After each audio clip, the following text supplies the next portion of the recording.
Nous avons vu que dans le cas d'un circuit pile-bobine, par exemple, la bobine provoque un déphasage non nul entre le courant et la tension, n'est-ce pas? Elle a pour effet, c'est-à-dire la bobine, a pour effet de retarder le courant sur la tension.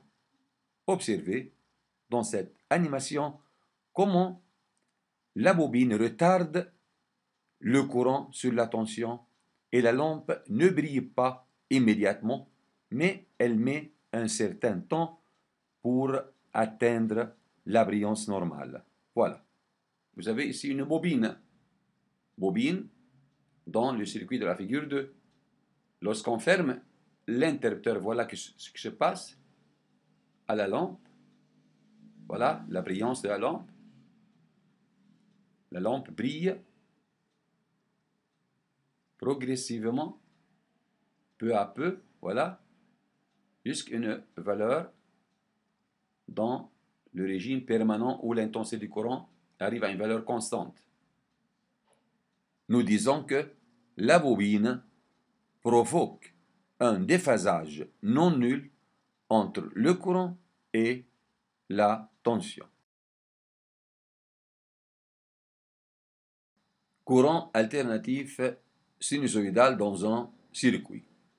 Lorsque le générateur à basse fréquence alimente un circuit composé de dipôles électriques différents comme par exemple conducteur ohmique, bobine, condensateur, comme on peut les voir ici sur les schémas de montage électrique. Ici, vous avez ici un générateur à basse fréquence qui alimente un circuit comportant un conducteur ohmique et un condensateur.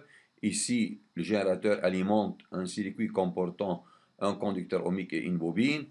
Voilà ici, le générateur à basse fréquence alimente un circuit composé d'un dipôle conducteur ohmique, condensateur, bobine, et ainsi de suite.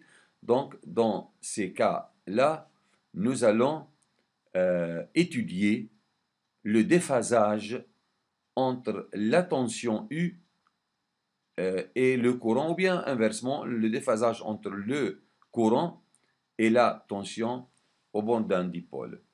Voilà ici, on peut nommer la tension aux bornes de ce dipôle générateur U1, la tension aux bornes du conducteur ohmique U2. Allons étudier le déphasage au cours du temps, le déphasage entre ces deux tensions. Seulement, faites attention ici, seulement dans le cas où le circuit ne comporte pas ni une bobine, ni un condensateur, le générateur, c'est-à-dire le circuit qui comporte seulement un conducteur ohmique ou bien plusieurs conducteurs ohmiques, on dit dans ce cas que le circuit est purement résistif.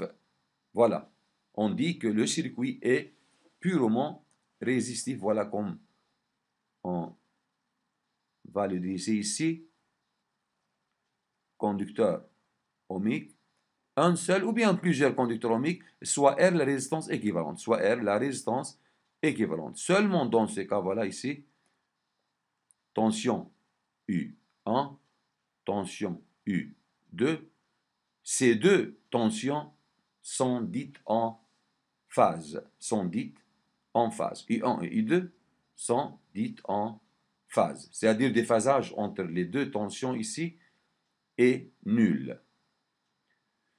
Mais dans ce cas, par exemple, ou bien ce cas particulier, conducteur ohmique, condensateur, conducteur ohmique, bobine, toujours il y a un déphasage entre U1 et U2, toujours.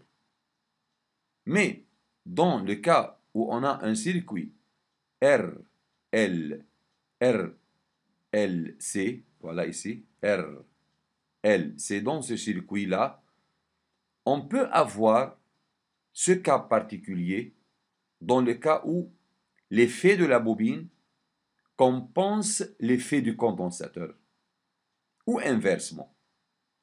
Dans ce cas particulier, qui est qui correspond à un phénomène important en physique, nous allons le voir ultérieurement, appelé résonance d'intensité, seulement dans ce cas où le condensateur compense l'effet de la bobine ou inversement la bobine compense l'effet du condensateur, seulement dans ce cas on a un déphasage nul entre U1 et U2. Mais en général, donc en résumé, nous allons voir, en général on a un déphasage entre ces deux tensions.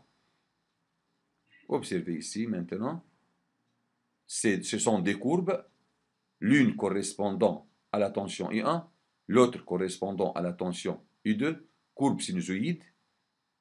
Ici, vous avez un déphasage généralement entre les deux tensions.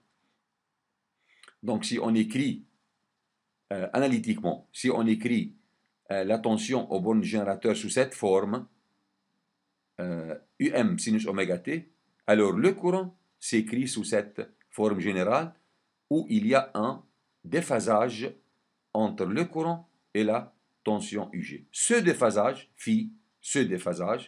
dépend de la nature du réseau de dipôles branchés aux bornes du générateur. Soit dans ce cas, soit le cas là, soit dans ce cas général. Donc, le but donc, de ce paragraphe est de mettre en évidence un déphasage généralement entre la tension I1 et la tension U2. U2 représente ici, dans les cas mentionnés ici, U2 représente l'image du courant électrique I. U2 représente l'image du courant électrique. Pourquoi? Parce que U2 égale, c'est une résistance, U2 égale R fois I. U2 égale R fois I. Donc, puisque U2 et I sont proportionnels, alors si on visualise sur l'écran de l'oscilloscope la tension aux bornes de résistance, soit U2, c'est comme nous visualisons l'évolution de l'intensité du courant au cours du temps.